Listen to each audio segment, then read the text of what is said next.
Dear students, SBP government college Dungarpur की online classes में आपका स्वागत है। मैं विमित, असिस्टेंट प्रोफेसर हिस्ट्री। आज हम बीए थर्ड ईयर हिस्ट्री में वेस्टर्न वर्ल्ड वाला जो आपका पेपर है उसके एक टॉपिक उपनिवेशवाद का आरंभ के एक पॉइंट स्पेनिश साम्राज्यवाद के बारे में पढ़ेंगे। तो विश्व के इतिहास में जो स्पेनिश साम्राज्य है वो बहुत बड़ा साम्राज्य था और इसके इतिहास के सबसे पहले वैश्विक साम्राज्यों में इसकी गणना होती है।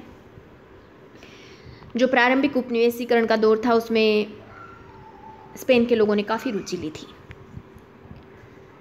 और स्पेनियों को भौगोलिक खोज में यश दिलाने का श्रेय कोलंबस को जाता है।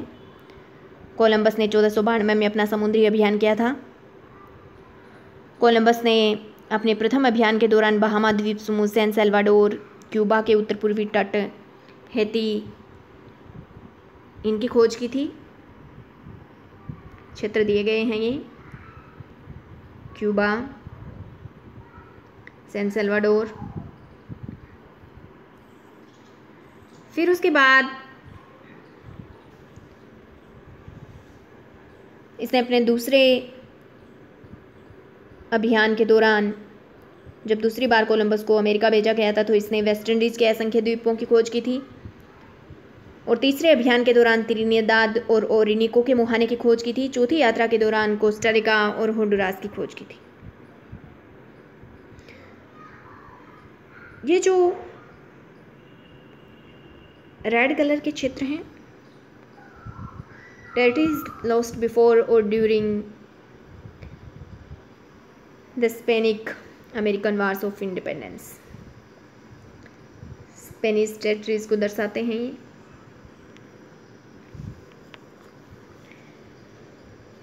फिर कोलंबस के बाद भी स्पेनियों ने नई दुनिया के इन्वेंशन का काम जारी रखा।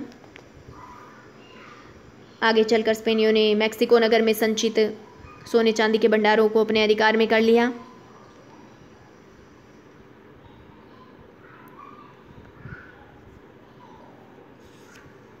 फिर मैक्सिको में स्पेनियों को दक्षिण अमेरिका के पश्चिमी भाग में स्थित पेरू की सभ्यता की जानकारी मिली।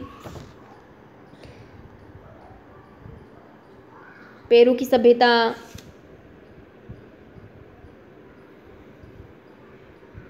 की खोज का श्रेय फ्रांसिस्को पिजारो नामक एक साहसी स्पेनी को जाता है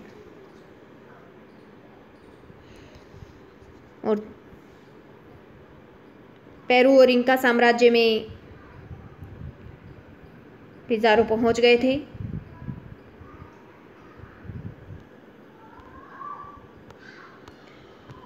उसके बाद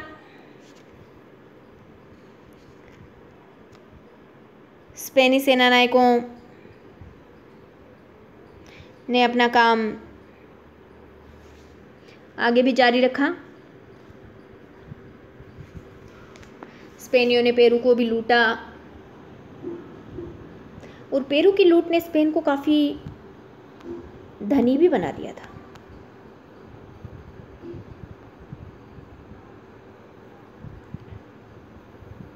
एक तरह से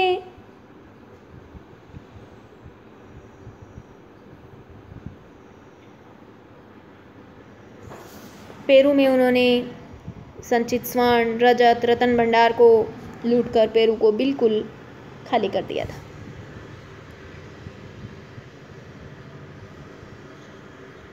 जब स्पेनी लोग अमेरिका में पहुंचे थे तो उन्हें पता लग गया था कि यहाँ पर उन्हें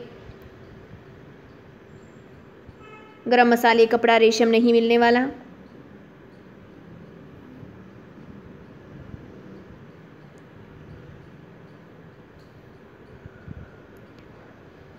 लेकिन उन्होंने यह भी देखा कि यहाँ की जलवायु में इस तरह के उत्पादों को उत्पन्न किया जा सकता है, तो उन्होंने यहाँ पे अपनी स्थायी बस्तियाँ बसाई, कृषि कार्य किए, विभिन्न फसलों को तैयार करने के परीक्षण भी किए, ईसाई धर्म का प्रचार प्रसार भी किया।